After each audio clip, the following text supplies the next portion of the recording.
Kumusta mga kadayo? Nandito na naman po tayo sa bayan ng Iloilo ngayon. At dahil kararating lang namin kanina, niyaya ako ng aking kumpare na kumain dito sa Keloy's Grill and Restaurant. Sa puntong ito mga kadayo ay medyo konti pa po ang tao dahil wala pa pong nagdatingan. Masyado kaming napaaga na kumpare ko dahil dito kami kakain. Kung makikita nyo mga kadayo, may mga 99, 105, ayan po yung mga price ng pagkain dito. Only rice po yan mga kadayo at siguradong mabubusog kayo. Sa oras na ito mga kadayo ay mangilan-ngilan lang po ang nakain. May nadatnan po kami ditong dalawang kumakain at nag-order na rin po ang kumpare ko para sa aming dalawa. Habang inaantay po natin mga kadayo yung ating order, ay ipapasyal ko po muna kayo dito sa ambience nitong kainan. Nandito po yung kanilang hugasan ng kamay at syempre kung gusto mo magkamay ay maghugas ka muna dito mga kadayo. Malinis po ang lugar nila. Sa tabi po niyan, nandyan po yung ating inuming tubig, syempre. Habang inaantay po natin yung ating order, ay iikot ko po muna kayo dito sa lugar na kung saan dito tayo kakain mga kadayo.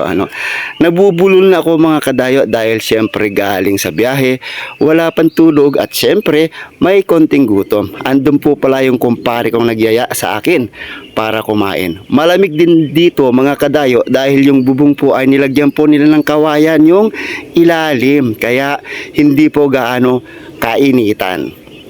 Ayan mga kadayo, may mga dumarating na po at medyo nagpatanghali na rin po sila. At dito na rin po sila kakain ng only rice. Maraming pagpipilian pong ulam, may mga hito, mayroon po silang pusit. Siyempre ang pinili namin yung hita ng manok na inihaw.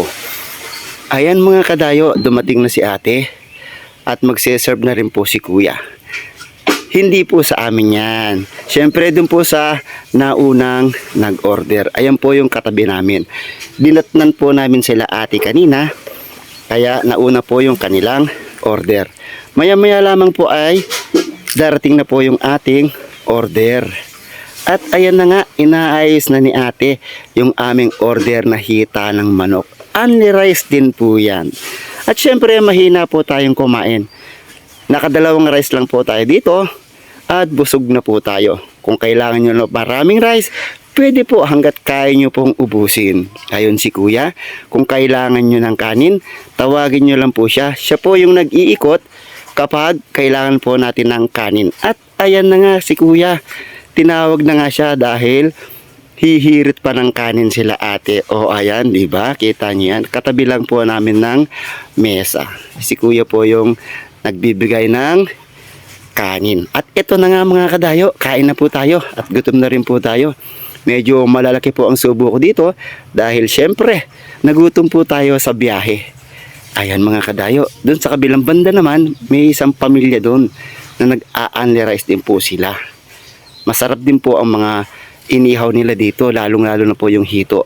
At hindi ko po pinakawalan yung hita ng manok, syempre dahil tayo'y nagutom.